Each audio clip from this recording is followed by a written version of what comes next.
about you is that you have ambition to be great. My job is to coach you to get all that greatness out of you.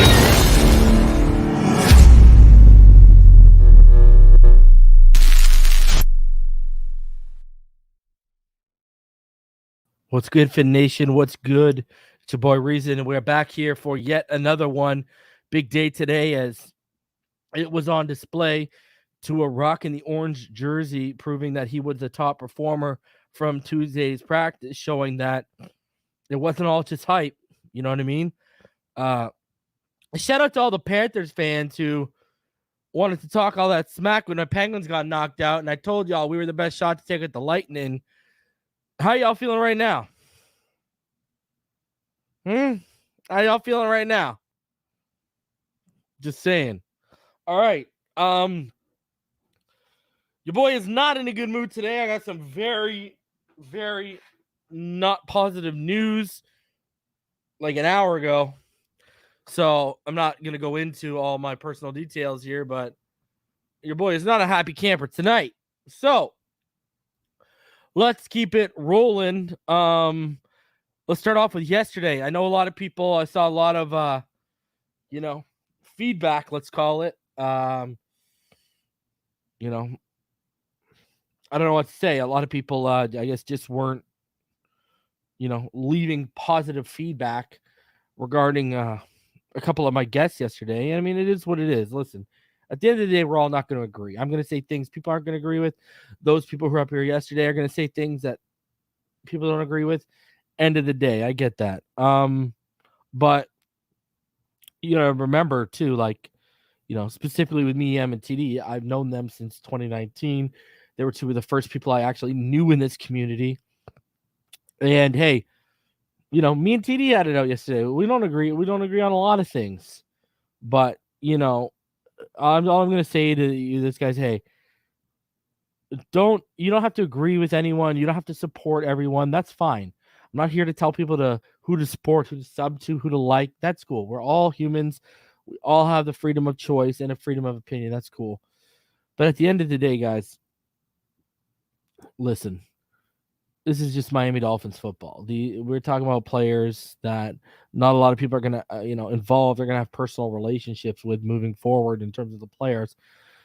Just like a lot of people in the comments are going to have personal relationships with players. So, hey, you want to disagree? You want to have some friendly banter? I'm all for it.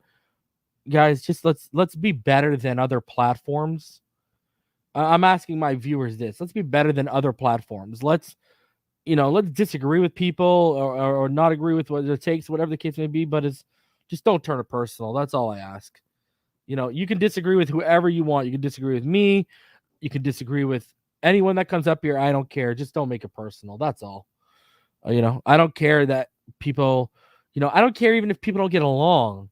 Not everyone is going to hold hands and sing Kumbaya and it's going to be peace across the world. I get that. But just don't make it personal. No need to attack and rip apart people. But just be better than that. You know what I mean? We're already setting the standard for up here on Phinside the NFL in terms of knowledge and just an understanding of the game. Well, let's set the standard of let's set the new standard of, hey man, we don't have to agree with you, we don't even have to like you, but we're not going to stoop to the levels of the people on Twitter, people on YouTube, people on Facebook who attack and insult people. Now, if someone comes at you and they take their gloves off right away and you're backed up in the corner, you got to respond, hey, all the power to you. You need some help, just call. But let's continue setting the standard, man.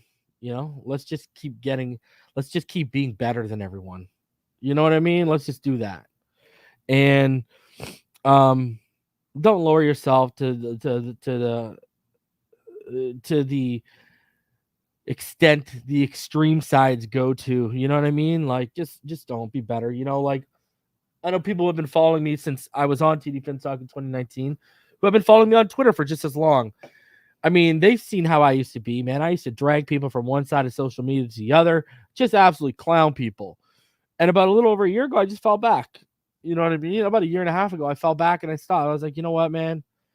It's not worth it. Because you know what I'm saying? That energy that negative energy you're going to waste on people, man, that energy can be positive and used towards your family, the people you love, people that matter, people that are actually worth your time. You know what I'm saying? So all I'm going to say is just use your energy better, and there's no need to make things personal and go to that extent, man. Just let's all be better. That's all.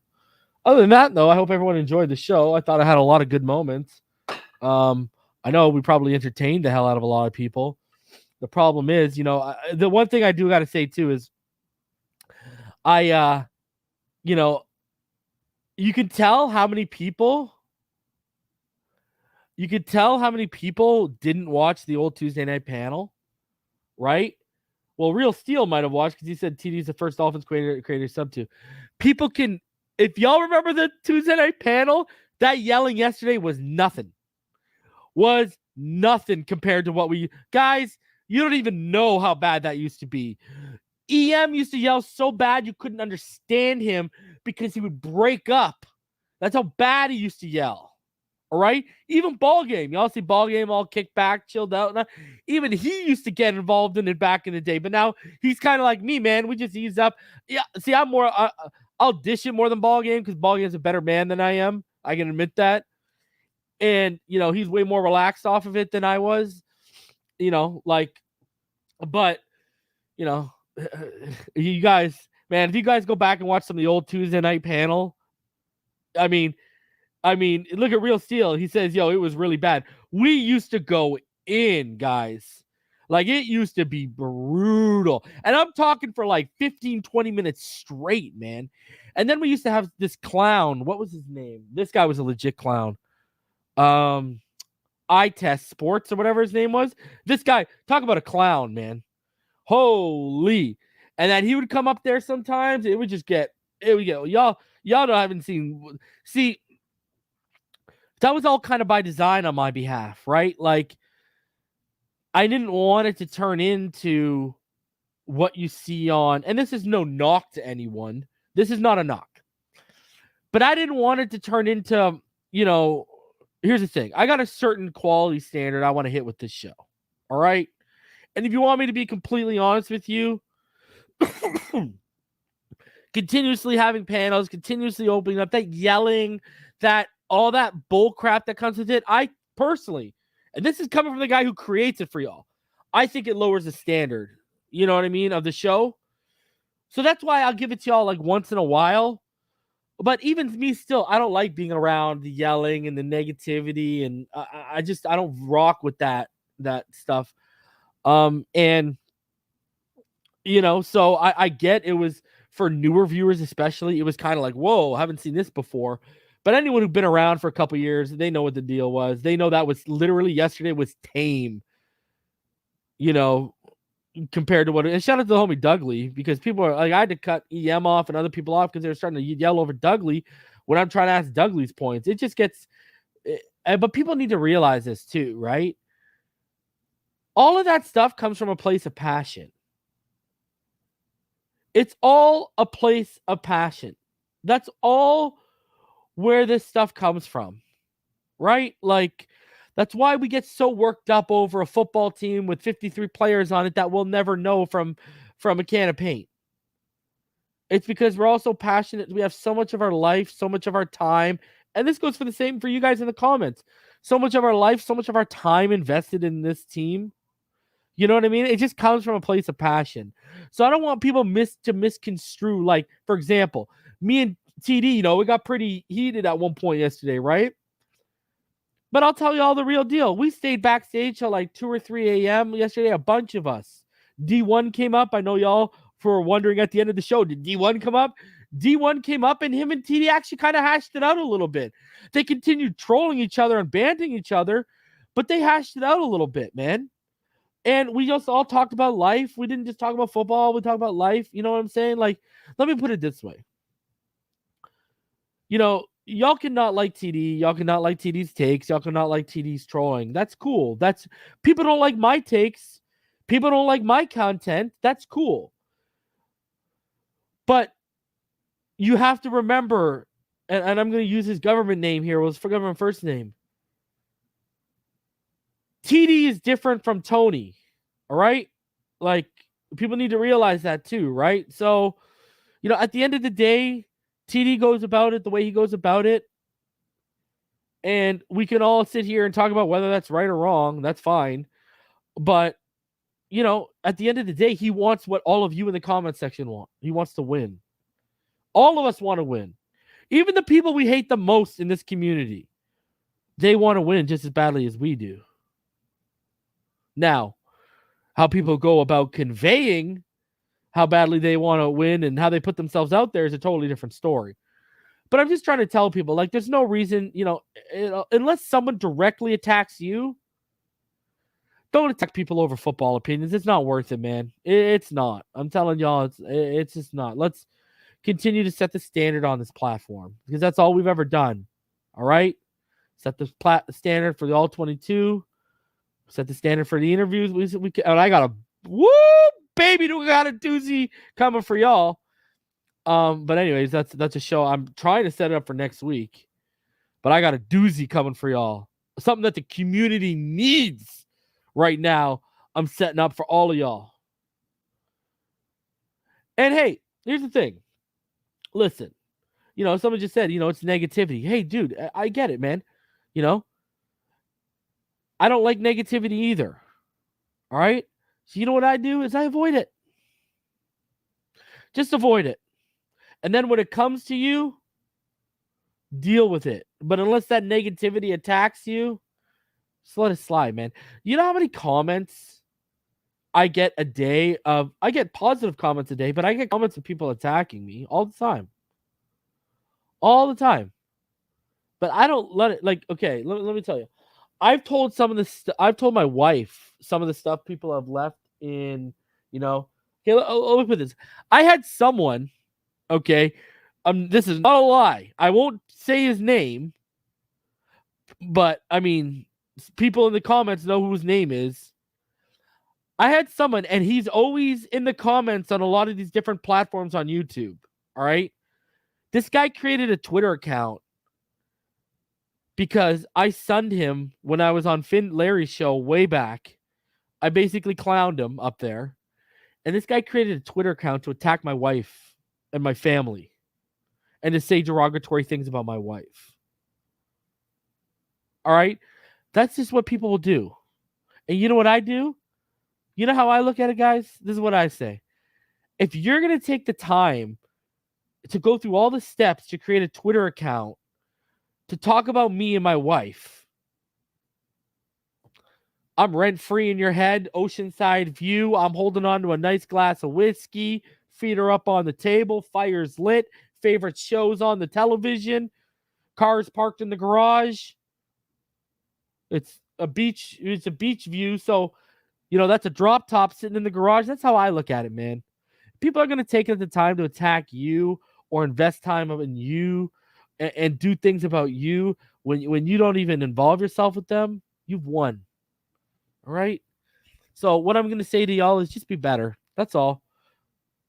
You don't have to agree. Hey, man, you want to comment, say, I don't agree with this. I think this is wrong because of blah, blah, blah, blah, blah. Healthy debate's cool. But unless someone attacks you, just be better. And that's not just with this, man. That's a rule of thumb for life right now. Right? So it is what it is, man. For all of you that didn't enjoy yesterday's show, I apologize. For all of you that did enjoy the show, I'm glad you did. But it's always a good time when all those minds come together. You know what I mean? So, it is what it is, man.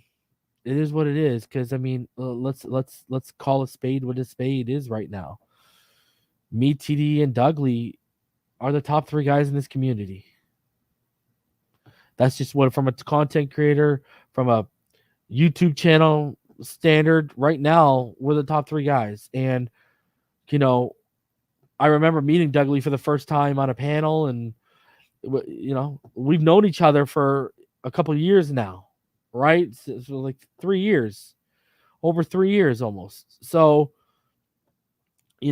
people want to take it personal if they're not included or whatever. Man, the people that were included yesterday are some of the closest people, I've been aligned with in this community since I started this.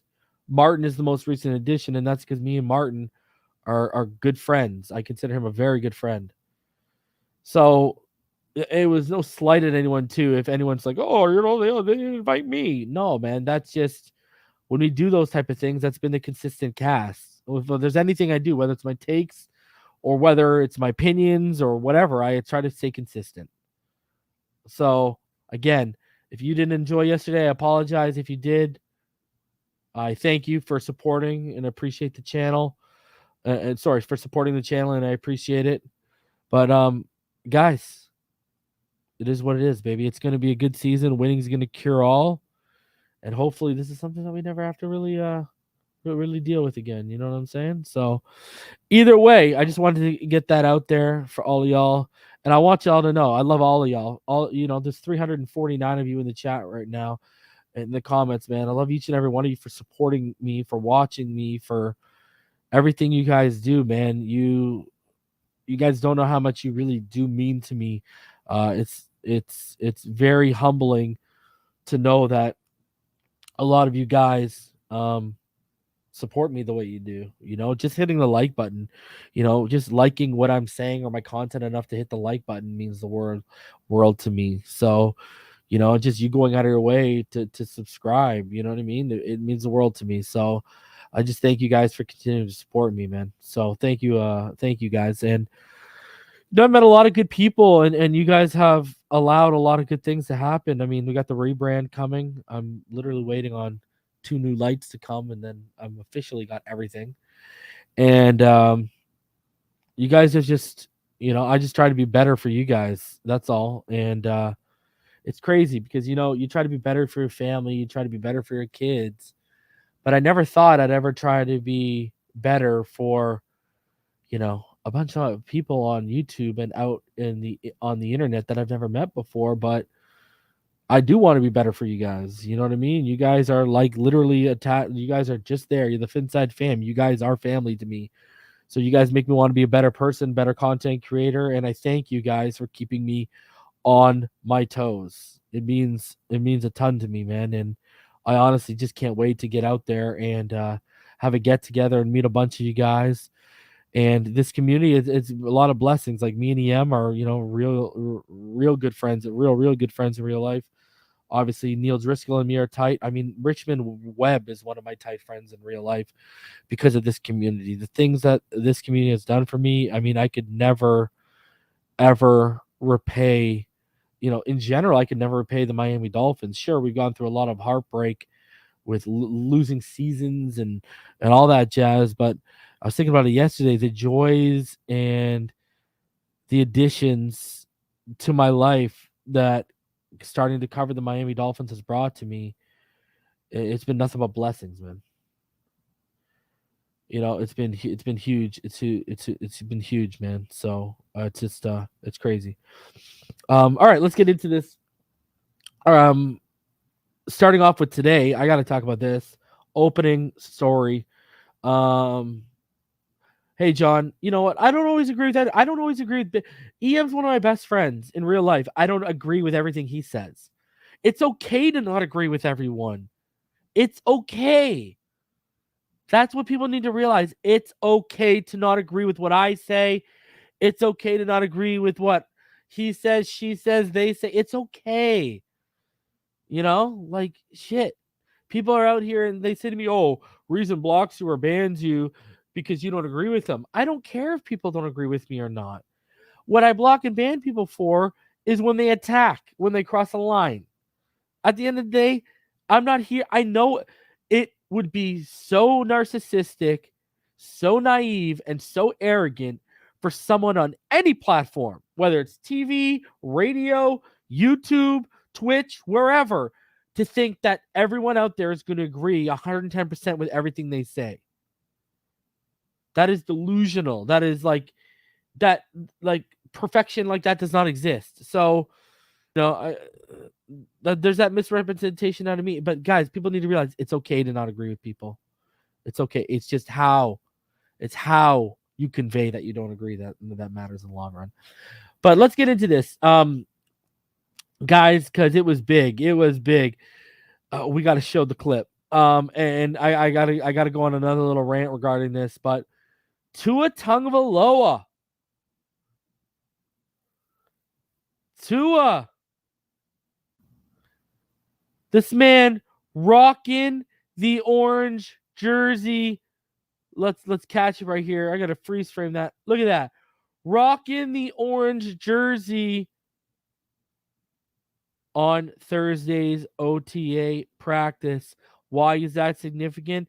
That's significant because if you remember, Jaelan Phillips was wearing it on Tuesday because he was Monday's top performer. The orange jersey means you were the top performer in practice on the last practice day. And with that, you also get to select, all music playing is your music selection. But look at this. I told and we're going to play the video. And I don't know why the Miami Dolphin PR department, I got an idea why, but I wish that it wasn't muted. I really do. But listen, I said to y'all a couple days ago, and I'm going to say it again. I said it yesterday too, as well. Don't put stock in what we're hearing from the OTAs, but take notice. Because Tua was not getting this positive of feedback this time last year or the year before. He just wasn't. So that's what I'm saying. Don't put stock into it. Don't get, don't over, but start taking notice of it. And Tua today was still out here slinging it. He found Trent Sherfield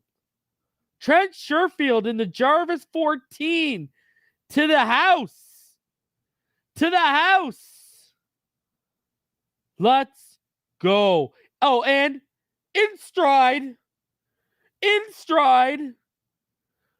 Where I gotta keep, bro, this is becoming a daily occurrence. This is becoming a daily occurrence to me. Where are all those people that kept that same energy over the underthrow?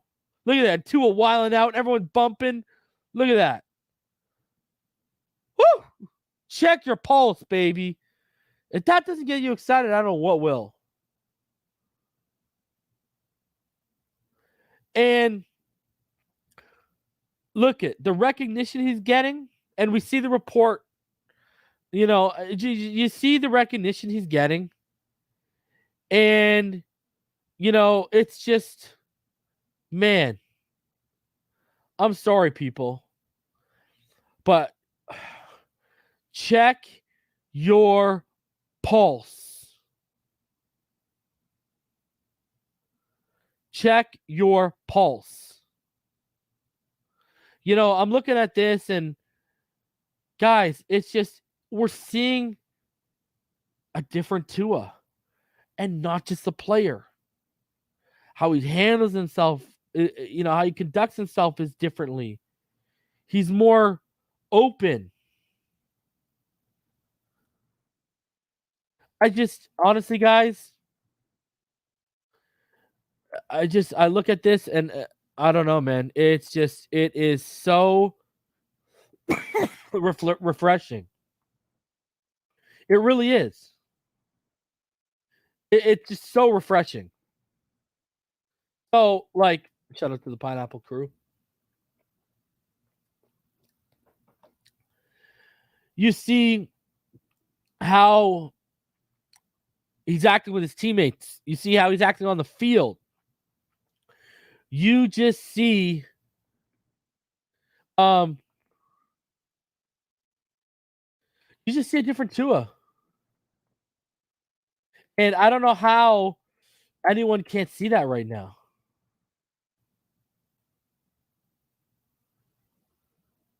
You know what I mean? I don't know how people are not pumped up for this right now. Even the haters have got to like what they're seeing right now. You're going to see a better version than the one you hated. That should have you happy. You know what I mean? I look at this, guys, and it's, I don't know. It's just refreshing. There's just and I've talked about this over and over again. There's a different vibe. There's a different culture. It just feels different. Like, it just, I don't know. I really don't know what it's to say. It's this different vibe going on with this team, and it's resonating throughout the whole team.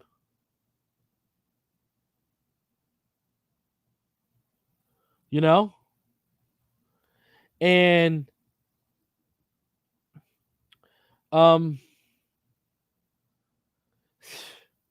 it's just, I don't know how people aren't hyped. Because it looks like it just looks like it's a different vibe. I mean, and I don't know if you guys saw what happened, but Omar Kelly, when he was on the Big O show, you know, he kind of straightened it up, and he said that Tua declined being a captain. He declined the nomination of being named team captain to avoid extra weekly meetings with Brian Flores. And now you look at this and you're like, this kid's going to be a team captain. You know? Like, this man was out here literally saying, nah, I'm good on being nominated. I don't want meetings with that guy. Now, he's out here hanging out with the coach, hanging out with the team. Notice how we're hearing more about his team hangouts now than we did last year at all, too. And we haven't even started the season. So, I mean, you and for all you people that might not actually have seen it, someone actually posted on Twitter, and I haven't got the clip, but they posted this. And they said, per Omar Kelly via the Big Show, Tua declined the nomination of being named team captain to avoid extra weekly meetings with Flores. And then he says, where are the bozos that made fun of him for not being named team captain? That's how toxic their relationship was. And now we're seeing a guy who, quite frankly, is showing, Tua is showing you all of us, he's showing that he has the moxie to be a captain right now. We've seen more leadership qualities since Brian Flores left than before Brian Flores left. You're telling me there's not a correlation there? And Tua's even talked about it. People forget about this. Remember in Tua's little presser where he talked about, you know, McDaniels just lets him be him?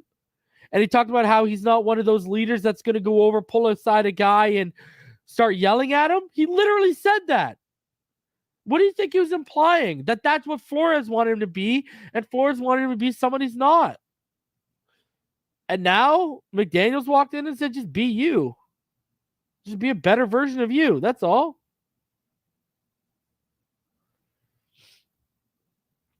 So, man, I mean, it's positive stuff coming out of Miami right now. I mean,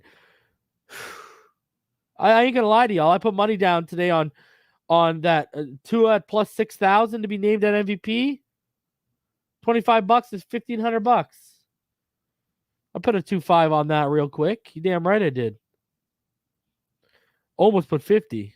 Should have probably put 50. But man, check your motherfucking pulse, baby. All right? Check it.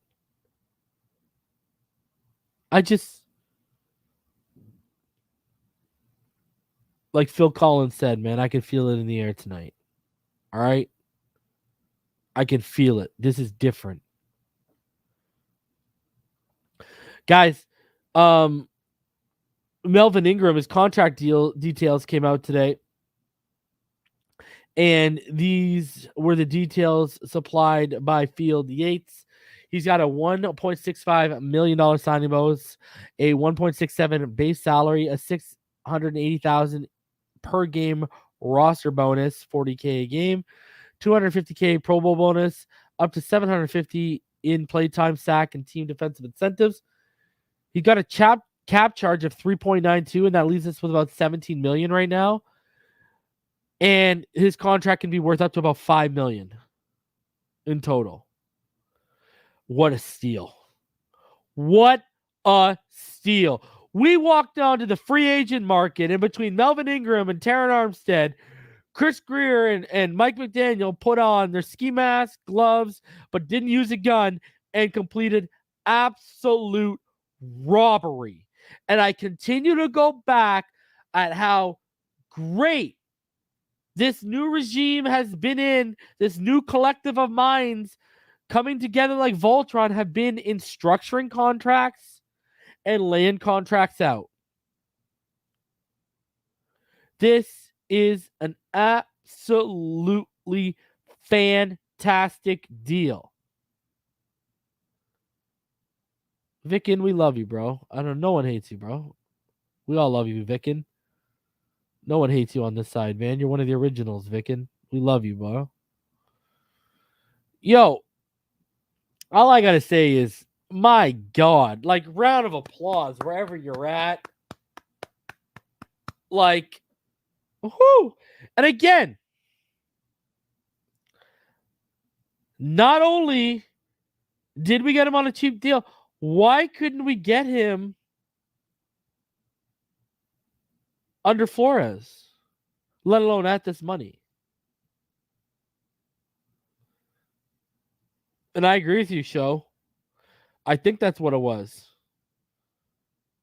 See, I brought it up yesterday, and the proof is in the pudding. I don't even know how people can argue this. Greer is nothing more than a facilitator. That's why he stuck around. That's why they stuck around. Because not only is he Tom Garfinkel and Stephen Ross's boy, but they know, okay, you executed the vision of that coaching staff, of Brian Flores. He was wrong, especially on the offensive side of the ball. Defensive side, he was right. Offensively, he was wrong. And that's where we're at right now. And now you've seen, okay, if Chris Greer wasn't the facilitator, why have his moves been totally polar opposite of what he was doing under Brian Flores? Someone answer me this.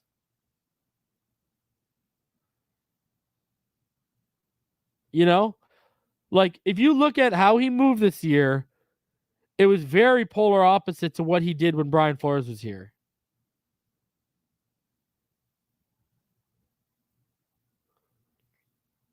That's what's kind of crazy when you sit back and you think about it for a sec.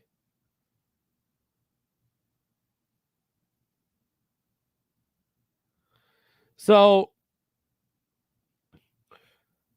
I don't know, man. I just, I'm not going to the proof is in the pudding right now. We look like we've moved like a totally different franchise in this offseason. When were we ever trading picks the way we traded for Tyreek Hill? Flores would have never let that have okayed that. Ever. And Show nailed it. Clearly, now he is building McDaniel's vision, which is what I'm saying. Yes, that's exactly right, Joe. That you can tell the way we're moving is clearly an indicator of difference in visions at the head coach position. That's it. And I brought up yesterday, McDaniel walked into the scouting department and said, listen, for running backs, and this is what we're looking for running backs. And the question wasn't posed yesterday. That should be posed to you guys. Okay. I put a lot of where this talent is at on the coaching that they had offensively the last year. All right? And the last couple of years. And I stand by that.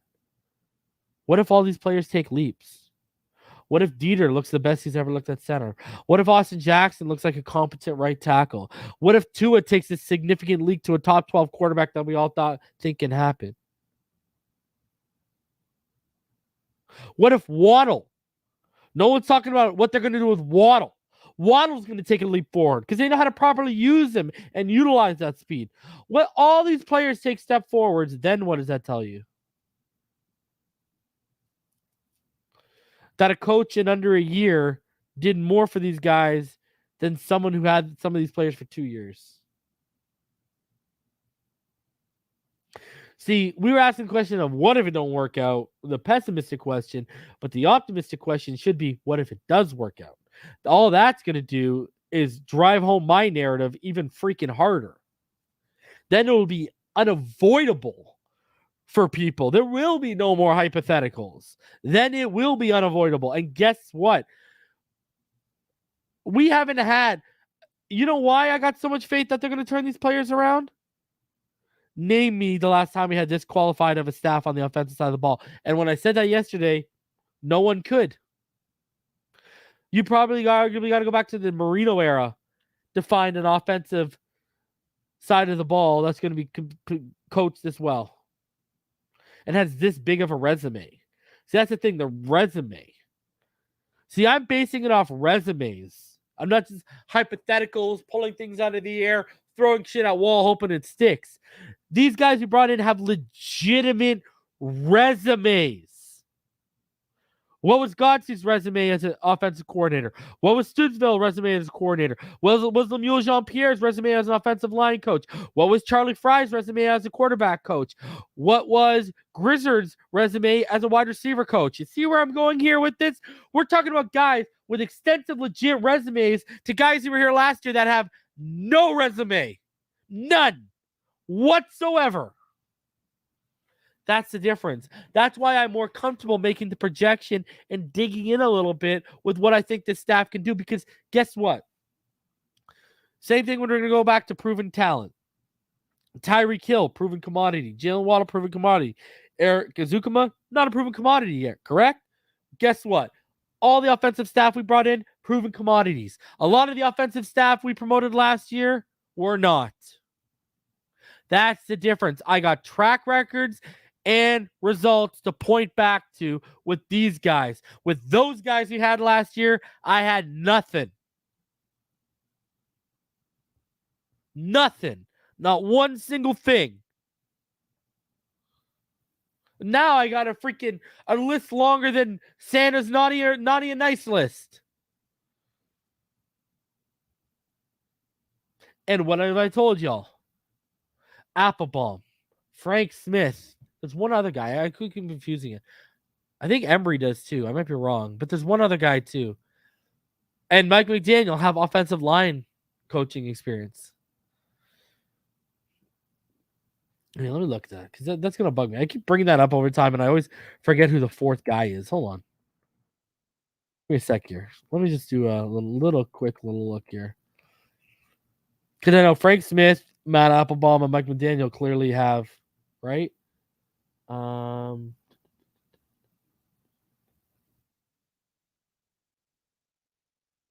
Has to be what's his face. Let's just want to get it right here. One second, guys.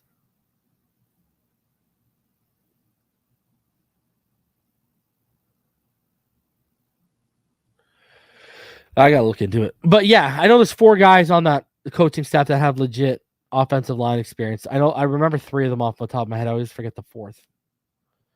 So, it's either Darrell Bevel or Embry. I forget which one. But anyways, my point still stands. Yeah, it's Embry. I don't know. It's one of those 2 guys.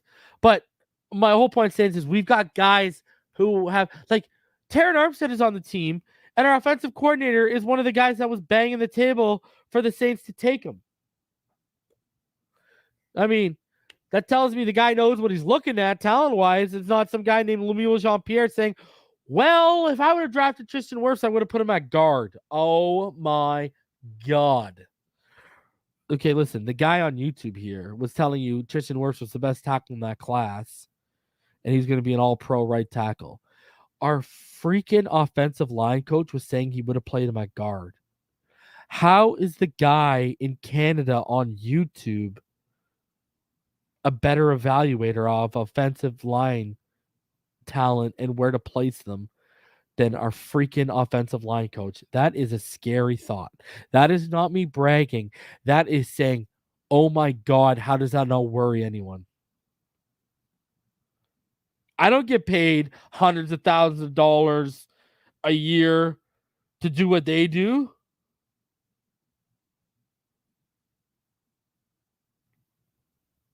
That's scary, man. Like, that is actually scary. I'm not even gonna pat myself on the back with the Barry Horowitz. I take no pride in saying that because that shows me where my football team's at. That is not good. And Perfect Q says, "Where's Pierre now?" They brought him back as like a quality control coach, or like, he's one of the assistants on the offensive line. They basically said, "Hey, we'll keep you around if you're willing to take a pay cut and listen to how to actually coach offensive line." So now Lemuel Jean-Pierre is sticking around, and he's been vastly demoted by our new staff.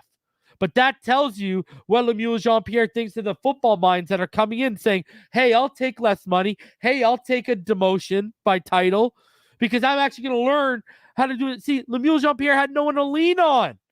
Who was he going to lean on with the offensive line? The coordinators are a bunch of dolts. They don't know. Godsey and Stoodsville didn't know they weren't going to, you're not going to lean on them for offensive line coaching help. See, that's the thing. Florida's bringing in young guys who aren't qualified yet and not surrounding them with qualified guys who can help them develop as coaches. Good God almighty, what a shit show.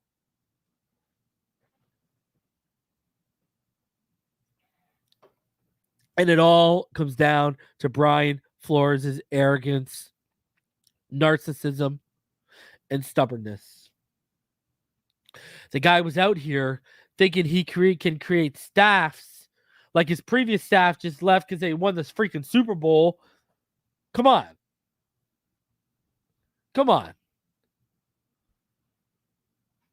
So,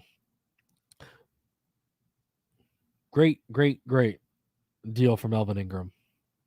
I know we kind of strayed away from it there, but the whole point is, why wouldn't Melvin Ingram come on this deal when they pursued him the last 2 years? All of a sudden, there's a coaching change. There's a shift in the culture. And now we get him on this big steal of a deal? When he was UFA tendered by the Chiefs. So he's going to get paid either way. And he said, you know what? I like what's going on over there better than what's going on over there in KC.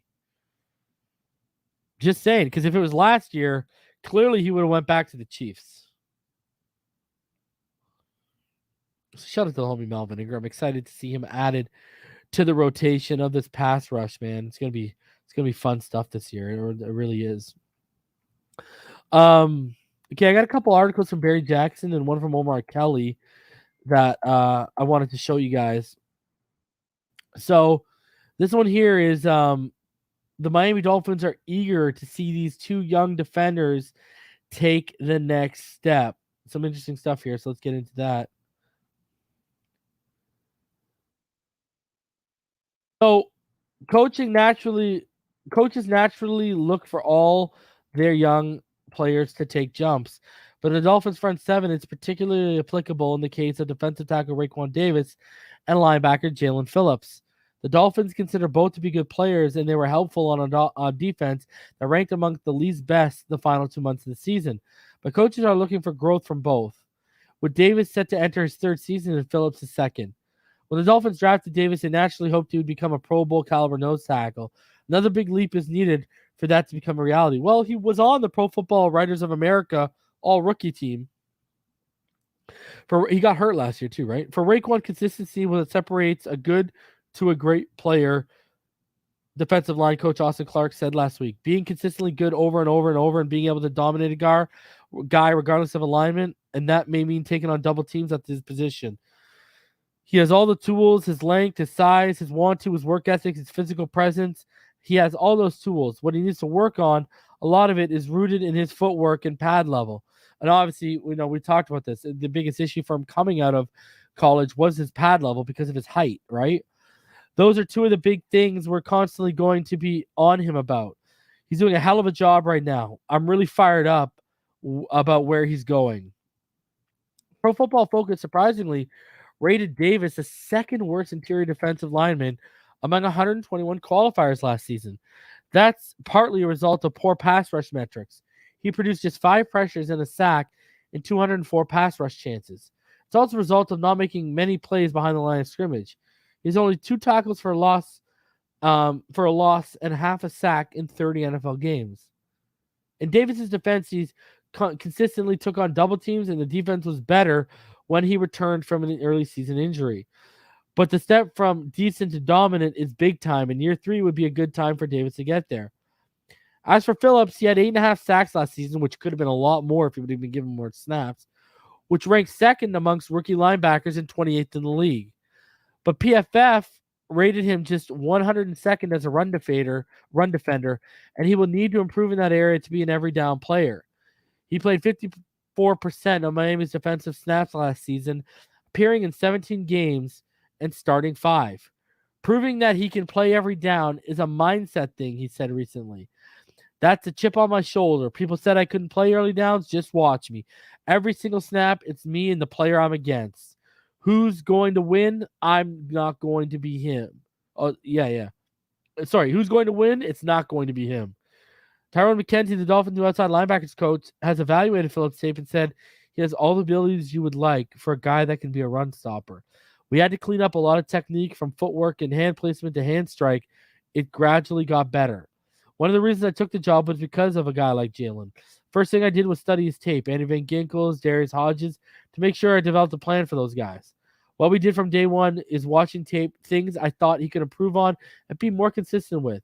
He's done a great job, and guys in the room have done a great job taking in the new coaching. McKenzie replaced Rob Leonard, who left for a job on John Harbaugh's Baltimore Ravens staff.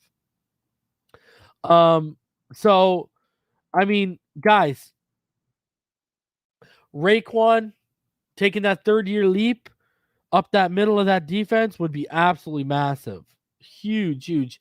Jaelan Phillips, come on. The guy had 8.5 sacks as a rookie, and sometimes his snap count was limited. Let's be honest with ourselves. It's only natural this guy's going to take a leap, right? A second-year leap. I ain't worried. I don't think the staff should be worried. I mean, the man is going to get it done. Jaelan Phillips, if you go back to my prospect preview of him last year, the guy has the makeup of a Bosa brother. All right. He's going to be special. You're just going to have to keep giving him reps. Another article here.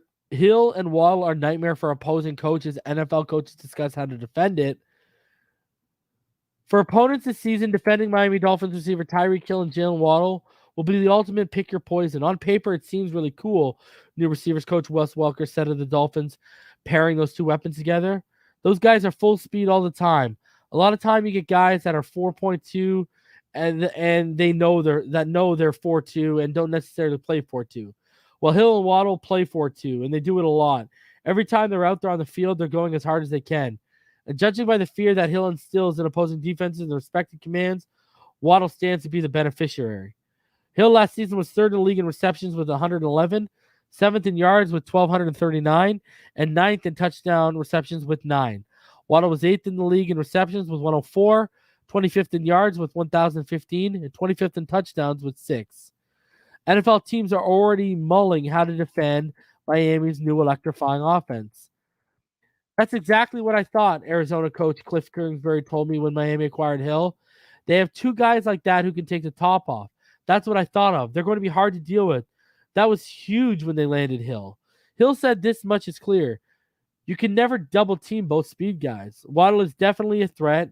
I'm excited to see it all. Another fast guy who can run routes, basically do the same things that you can do. So what's the best way for opposing teams to defend this dynamic duo? I pose a question to two NFL head coaches. Quote, very carefully, Baltimore Ravens coach Jim Harbaugh said, you have to. Those are two great players, and you have to really give it some thought. With Miami on the Ravens schedule in week 2, Harbaugh was reluctant to go deeper than that. Washington coach Ron Rivera said the team playing the Dolphins each week will first try to determine what to try and take away from each of the two Dolphins previous games. The biggest thing is depending on what a defense does, you've got to take away what they do best, Rivera said. If one of them is a better short route runner and really excels on quick release, you've got to be able to take that away. But here's the problem. Hill excels on short and deep passes. Though many visualize Hill catching deep passes, and he does, most of his damage is done on short to intermediate throws that he converts into long gains. Per PFF's Ryan Smith, Hill was targeted on deep passes, which are 20 or more yards down the field, just 17.9% of the time last season.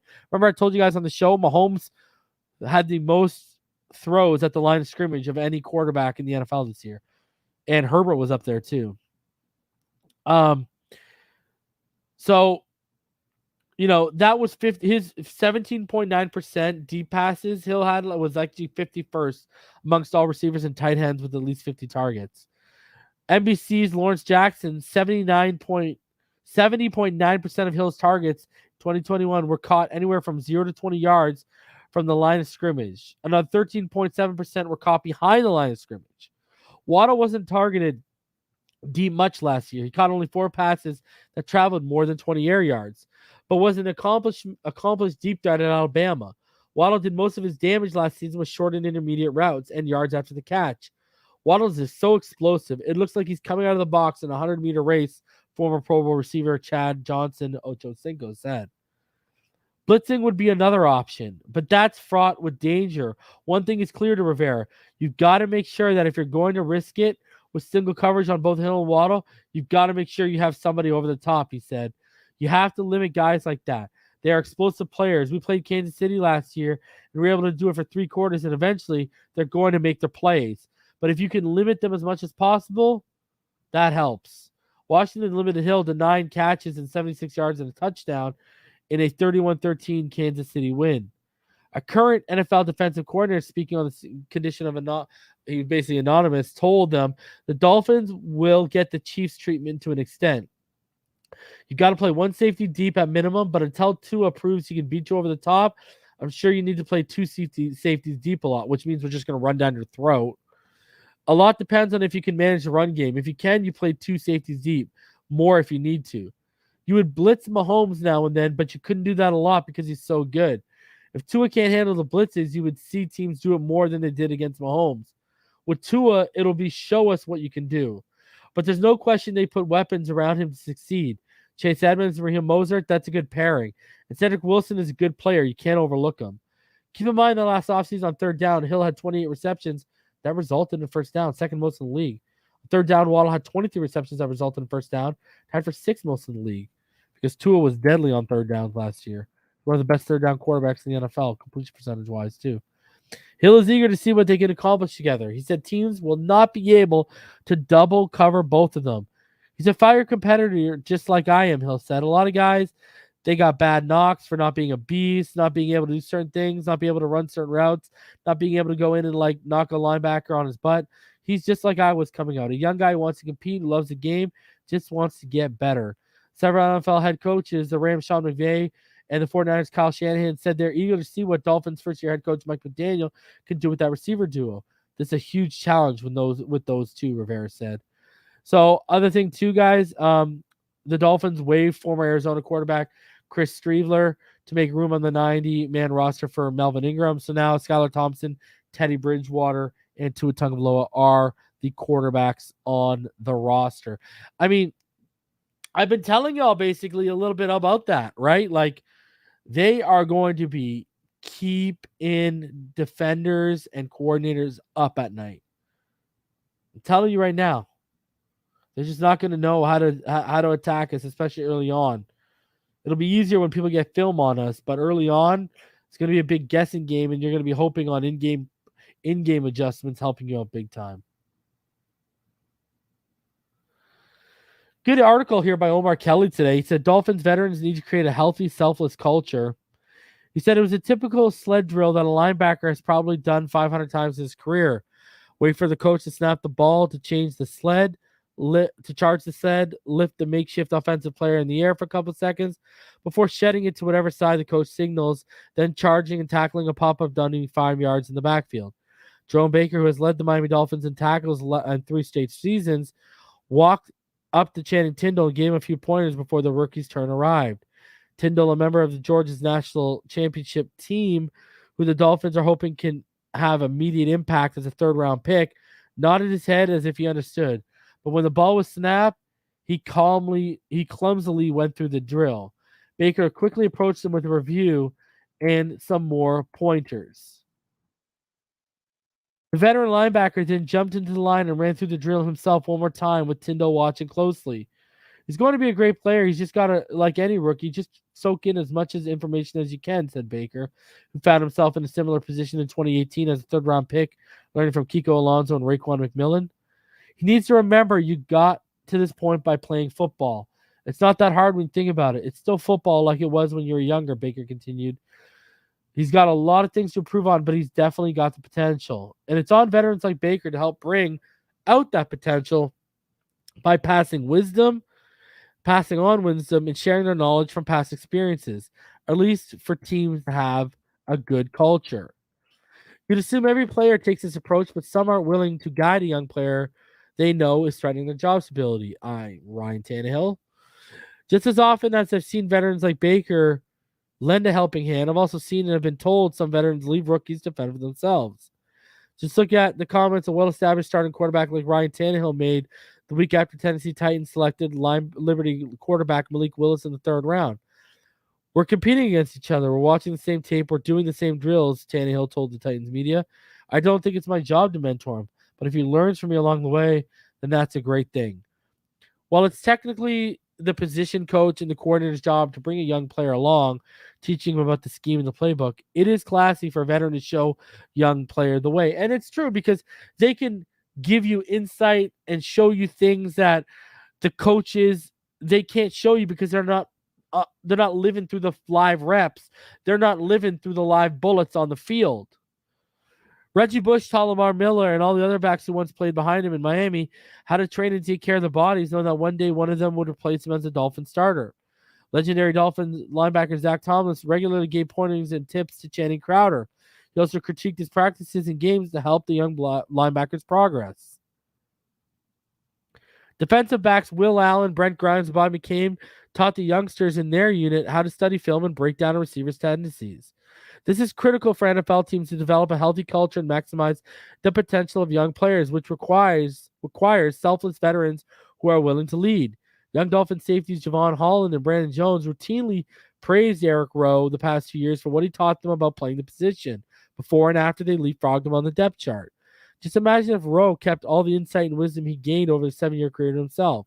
Rowe did this despite knowing their emergence as a blossoming safety duo made him and his $4.5 million contract expendable. But the fact he'd rather be a good teammate might explain why he's still around. Selfless leaders are hard to find, which explains why General Manager Chris Greer said he went out of his way to add to Miami's roster, a few of them like Terron Armstead. The 3-time Pro Bowl offensive lineman signed as a free agent stayed 30 minutes after Tuesday's practice with Liam Eichenberg and Robert Jones on their stance and technique. Eichenberg and Jones are in their second seasons, so having a veteran like Armstead providing guidance could help them contend for starting spots this summer. If Armstead helps him get better, the same way Baker is helping Tyndall improve, the team will progress in a manner that should be everyone's goal. And I agree. It's nice to see this leadership. And, we saw glimpses of it yesterday. Last year, sorry. Remember when Landon Roberts and the team huddled around Tua when he was being treated the way he was being treated. You guys remember the reports I had last year of the veterans were all rallying behind Xavier Howard in that locker room and wanting him to get his money. So it's nice to see the veterans helping out the youngsters, and it's nice just to see the whole team working as one unit because you're only going to win a championship working as one. You got to put individualism to the side. It's about working as a unit, right? So just like I'm telling y'all, you ask a player, hey, you'll break every passing record, be the MVP, go down in the history books, or have an above average season, win the Super Bowl. What are they going to say? And working together as a unit, that is the stepping stone to success. A couple other things for you guys too here, guys. Shout out to the homie Nick Hicks. He posted this on Twitter, and it seems that Chase Edmonds is now a perform athlete. Shout out to QB2. 2 is always QB1. QB2, Nick Hicks, setting to hit up Chase Edmonds in the backfield. But there you go. Another, and we know, hey, Dalvin Cook, James Cook, we know they know how to produce running backs outperform, that's for sure. And now Chase Edmonds out here putting in that work for perform, getting it done. Man, it's a beautiful thing. It is a beautiful thing, and it just makes you check your pulse and get even more hyped for this season that is upon us. I can't wait, man. I cannot wait. It is going down, baby. All right? It is going down. Continuing on even further, last thing for you guys here. A little thing about Byron Jones, because I know, we all know X is the man. We all know the writings on the wall for Byron. But an interesting stat posted up by PFF yesterday. Most tackles with 0 misses amongst all NFL defenders last season. There you go. Byron Jones well ahead with 49. So when you're talking about sure tacklers, when you're talking about rapping and finishing, Byron Jones been getting it done, and he putting numbers on the board. I know we all go goo goo gaga over Xavier Howard. Top 5 guy in the league, top 3 potentially here. Byron, top 20, top 15 himself, man. Don't sleep on this guy. It's just I know the money and the drama that's come with the money has been a little bit of a turnoff for people and fans. But he's gotten better each year in this defense, and hopefully he gets better this year too.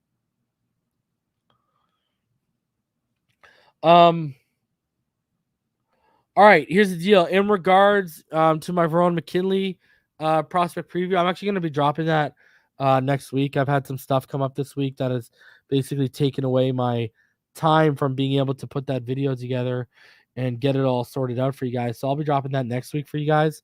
Be on the lookout for that. Guys, it's real out here. OTAs are popping. Tua's out here rocking orange jerseys as the top performer in camp. Jaelan Phillips was the top performer on Monday. Guys, we want to, I just read to you that they're hoping for a leap from a guy like Jaelan Phillips, and he's already putting in these type of quality practices for this staff. Man, it just gives you so much hope moving forward for a player like that and for the defense as a whole, because listen, if Jaelan Phillips is going to take a developmental step forward, that's just another layer to this defense that team's got to be really, really worried about. I am just, man, this defense is going to feast this year, ladies and gentlemen. And adding Melvin Ingram at the hit we added him at, my God. It is a beautiful, beautiful thing. I mean, like I said, Chris Greer, Mike McDaniel, round of applause. I mean, between Melvin Ingram and Terron Armstead, you walked onto this free agent market. You put on your ski mask and gloves, but you didn't need no gun to run to rob none of these mothers out here. You just got it done.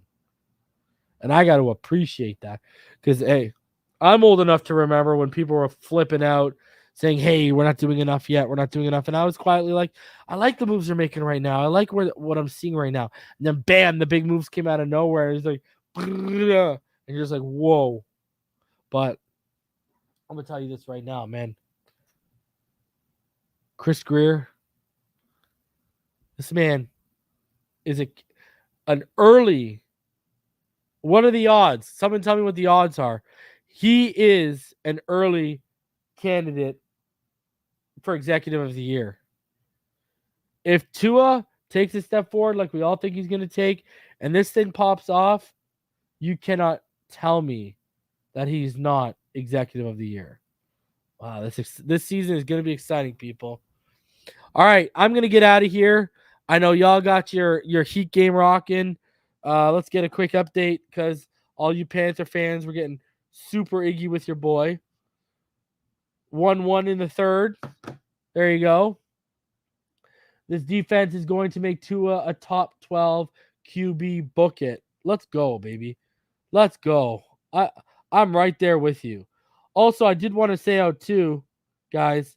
I gotta shout out because I missed it a couple days ago. Shout out to Mem Salona. He said Da Kahuna Reason Talofa Uso, and he donated $10. So I wanted to get to that. That was a couple days ago. I forgot because it was at the end of the show. So I appreciate all of you and your support. Man, I hope everyone has a blessed day. I'm probably going to see you guys tomorrow night. So I'll let y'all know. I'll keep y'all updated. If not, then I'll see you on the weekend. But yeah, Verone McKinley prospect preview coming next week as we continue on. And as always, baby, fins up all day, every day. Everyone out there, have a happy, healthy, and safe and blessed evening. And I appreciate all of you. I love all of y'all. I will see you guys on the next one. Fins up, baby.